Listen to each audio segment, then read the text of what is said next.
ලෝකෙ පොඩිම රටට තමයි මං අද ඔයගලන්ව එක්කන් යන්නේ. ඇස්තිද?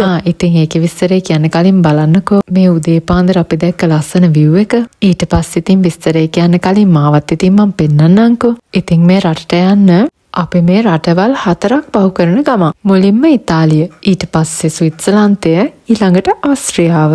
ඉතින් දැන් මේ මං ඕගොල්ලන්ට ස්විට්සර්ලන්තේ ලස්සන තමයි පෙන්වන්නේ. මේ තියෙන්නේ ස්විට්සර්ලන්තේ තියෙන සන් බර්නඩිනෝ කියන උමං මාර්ගය. ඉතින් එතනින් පිට වෙච්ච ගමන්ම මේ බලන්නකෝ. මේ පැත්තට ගොඩක් හිම වැටිලා. ඉතින් මේ හිම දැක්කම පුදුම සතුටක් තමයි තියෙන්නේ. ඉන්න මම කියන්නම් අපි කොහෙද යන්නේ කියලා. ඉතින් මේ අපි දැන් ඉන්නේ ලෝකේ 6 වෙනියට පොඩිම රට විදියට නම් කරන ලින්කන්ස්ටයින් කියන රටේ. ඕගොල්ලෝ මේ රට ගැන අහලා තියෙනවද? ඉතින් දැන් මේ අපි ඉන්නේ ස්චාන් කියන මේ රටේ නගරයක. ඉතින් මේ නගරේ තමයි මේ රටේ බහුතරයක් ජනග්‍රහණය ජීවත් වෙන්නේ. ඉතින් මම ඕගොල්ලන්ට මේ නගරේ පෙන්වන ගමන් මේ රටේ කතන්දරේ ඕගොල්ලන්ට කියන්නම්. මේ ලින්කන්ස්ටයින් කියන ඕස්ට්‍රියන් පවුල මේ රට සල්ලි දීලා අරගෙන තියෙනවා. ඉතින් මේ රට තියෙන්නේ ඕස්ට්‍රියාවයි ස්විට්සර්ලන්තේ මැද්දේ. ඉතින් මේ බලන්නකො මේ රටේ මෙන්න මේ වගේ හැම කඩයක් ඉස්සරහම වගේම පොඩි ළමයින්ට සෙල්ලම් කරන අයිටම් එකක් තියෙනවා. මිනිස්සු 38000ක් වගේ තමයි මේ රටේ ජීවත් වෙන්නේ. ඒ වගේම තමයි ලෝකේ පොහොසත්ම රටවල් වලින් එකක් විදිහටත් මේ රට නම් කරනවා. මේ රටට එයාපෝට් එකක් නැහැ. ඉතින් එයාපෝට් එකකට මේගොල්ලෝ යන්නේ ස්විට්සර්ලන්තයට. ඒ වගේම තමයි මේ රටට ආමි එකකුත් නැහැ. හැබැයි ඒගොල්ලන්ටම කියලා පාස්පෝර්ට් එකක් නම් තියෙනවා. මේ තියෙන්නේ ඒ රටේ බස් එකක්.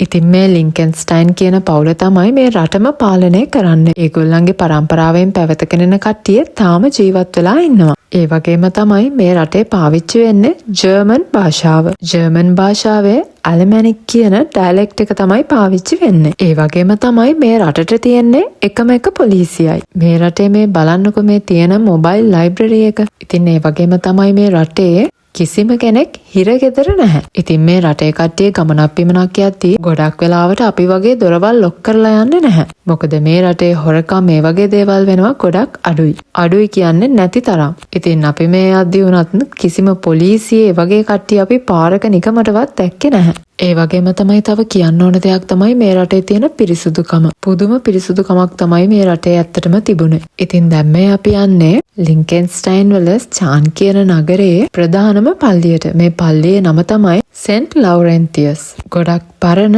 පල්ලියක්. ඒ වගේම තමයි මේ පල්ලියේ පිටලා තියෙන තැන හරිම ලස්සන. ඉතින් මම ඕගොල්ලන්ට මේ පල්ලිය ඇතුළට ගිහිල්ලත් පෙන්නන්නම්. ඉතින් මේ තියෙන්නේ පල්ලියේ එළියේ. ගොඩක් හිමපතනයක් වෙන නිසා මේ පල්ලිය මේ විදිහට හරි අමුතු විදිහට තමයි නිර්මාණය කරලා තියෙන්නේ. එතකොට හිම වැටුණත් ඒවා පල්ලිය උඩවල් වල රැඳෙන්නේ නැති නිසා. බලන්නකෝ අර මට පිටිපස්සෙන් තියෙන කඳුවල තියෙන හිම.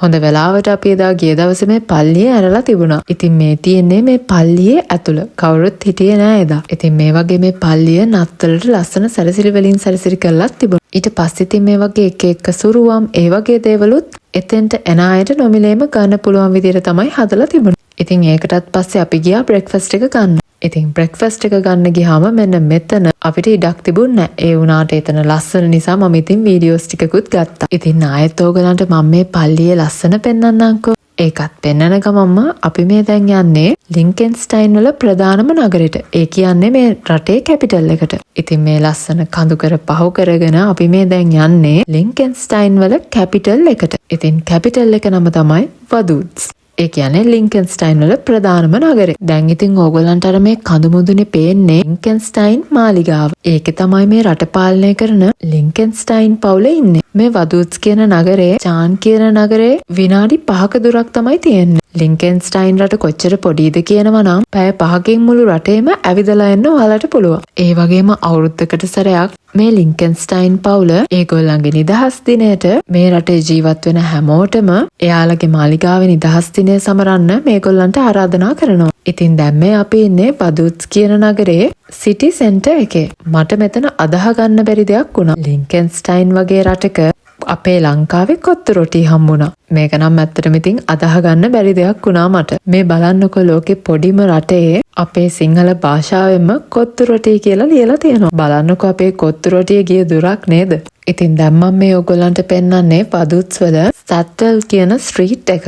ඉතින් මේකේ වාහනේම යන්නේ නැහැ. මගින් පමණයි ගමන් කරන්නේ. ඉතින් අපි ගියේ ක්‍රිස්මස් කාල නිසා මෙන්න මේ විදියට ලස්සනට හැමතැනම ඩෙකොරේට් කරලා තිබුණා. ඉතින් මේ රටේ මම කියවපු තවත් දෙයක් තමයි මේ රටේම අය එකිනෙකාව අඳුරනවා. ඒ වගේම කරදරයක් වුණාම පොලිසියනුත් එක එක්කෙනාව පෞද්ගලිකව අඳුරනවා. මොකද මේ රටේ ඊටාම පොඩි ජනග්‍රහණයක් තමයි ඉන්නේ. ඒ වගේම තමයි මේ රටම ඕනේ නම් ඕගොල්ලන්ට ට්‍රෙන්ට් එකට ගන්නත් පුළුවන්. එක රැයකට මේ රටම වෙන්නේ ඩොලර් 70,000ක් වගේ. මේ රට රජපෞලකින් තමයි පාලනය වෙන්නේ. ඒ වුණාට ඒගොල්ලෝ පොදු තීරණ ගද්දී ජනතාවකින් ඒගොල්ලන්ගේ අදහස් ගන්නවා. ඉතින් මේ ජනතාවට රෙෆරෙන්ඩම් වලට වෝට් කරන්න සම්පූර්ණ අයිතිය තියෙනවා. ඉතින් මේ බලන්නකෝ මෙතන මේ ලින්කන්ස්ටයින් මාලිගාව තමයි මේ හදලා තියෙන්නේ. ඒ වගේම මේ නගරේ පුරාවටම මෙන්න මේ වගේ ලස්සන ප්‍රතිමා අඹලා තිබුණා. ඉතින් මම ඕගලන්ට තවත් ප්‍රතිමාවක් පෙන්වන්නම්කෝ. ඉතින් මෙන්න මේ වගේ එක ආටිස්ලාගේ විවිධාකාර ප්‍රතිමා මේ රට පුරාවටම තියෙනවා. ඒ වගේම තමයි මේ රටේ දවල් ආහාර ගන්න වෙලාව, ඒ කියන්නේ 1:00 වගේ දවල් සද්ද බද්ද කරන්න බෑ.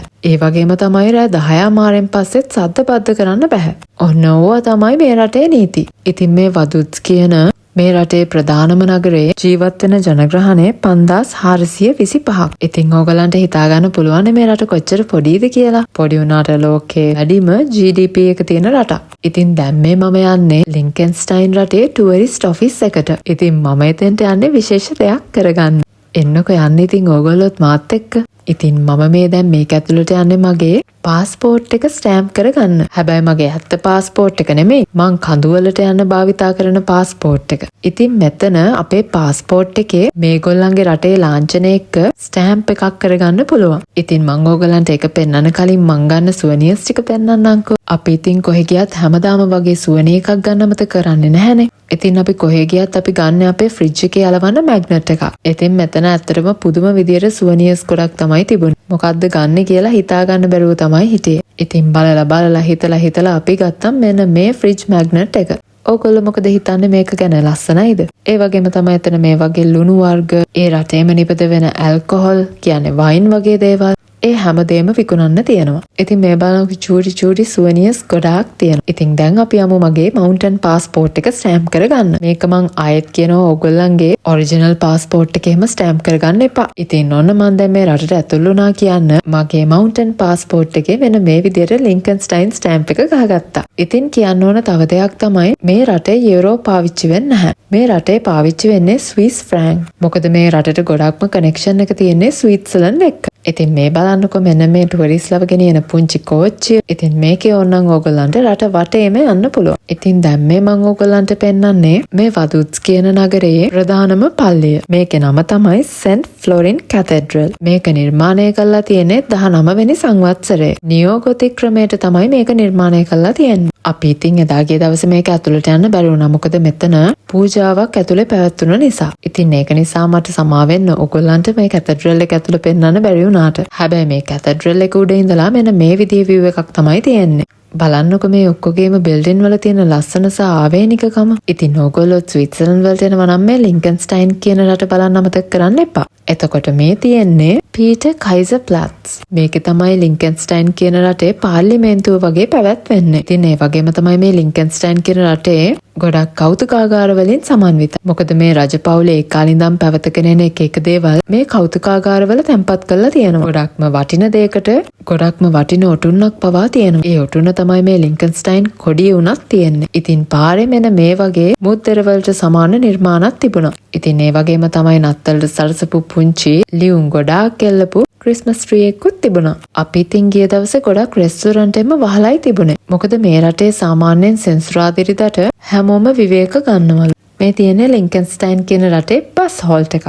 ඉතින් ස්විට්සර්ලන්තයේ සමහර තැන්වල මෙන්න මේ විදිහට තමයි බස් හෝල්ට් හදලා තියෙන්නේ. ඉතින් දැන් මේ අපි යන්නේ කොෆි එකක් බොන්න තැනක් හොයාගෙන. අපිට ඉතින් මෙන්න මේ තැන හම්බුණා කොෆි එකක් බොන්න. ඉතින් මේ ලින්කන්ස්ටයින් කියන රටේ මම හිතුවේ මේගොල්ලෝ ඉංග්‍රීසි කතා කරන්නේ නැතුව ඇති කියලා. මොකද ගොඩක් යුරෝපේ රටවල් වල ඉංග්‍රීසි කතා කරන්නේ නැති නිසා. හැබැයි මේගොල්ලෝ නම් හොඳට ඉංග්‍රීසි කතා කරනවා. ඒ වගේම තමයි මේගොල්ලෝ හරීම කරුණාවන්තයි. අපිට හම්බුන හැම රටේ හැම කෙනෙක්ම වගේ හරිම වෙල්කමින් විදිහට තමයි අපිට කතා කරේ. ඉතින් මෙන්න මේ දේවල් තමයි අපිට කන්න තිබුණේ. ඉතින් මේ දේවල් කන්නේම මූඩ් එකක් තිබුණ නැහැ. මොකද මේක ලන්ච් ටයිම් එක නිසා ගොඩක් රෙස්ටොරන්ට් වහලා තමයි තිබුණේ. අපිට හරිම අමාරු වුණා රෙස්ටොරන්ට් එකක් හොයාගන්න. හම්බුනේ නැති තරම්. ඉතින් මම ගත්තා ටොෆී කැරමල් ලත්තේ එකක්. ඇත්තටම ඒක හරිම රසට තිබුණා. මං මේ ටොෆී කැරමල් ලත් එකක් try කරන පළවෙනි පාර.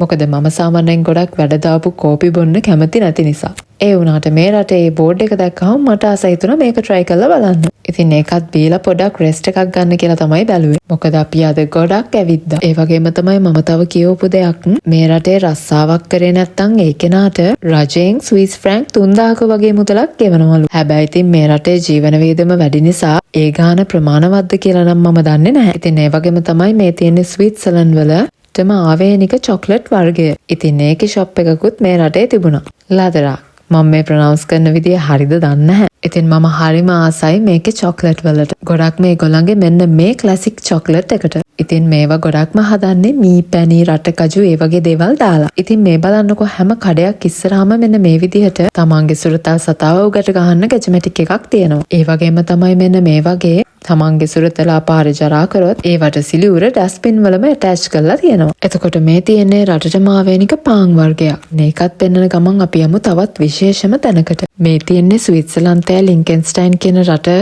වල් දෙකම වෙන් කෙරෙන රයින් කියන ගඟ. ඉතින් මෙතනින් එහා පැත්තේ තියෙන්නේ ස්විට්සර්ලන්තයට ඇති සෙවලින් කියන නගරය.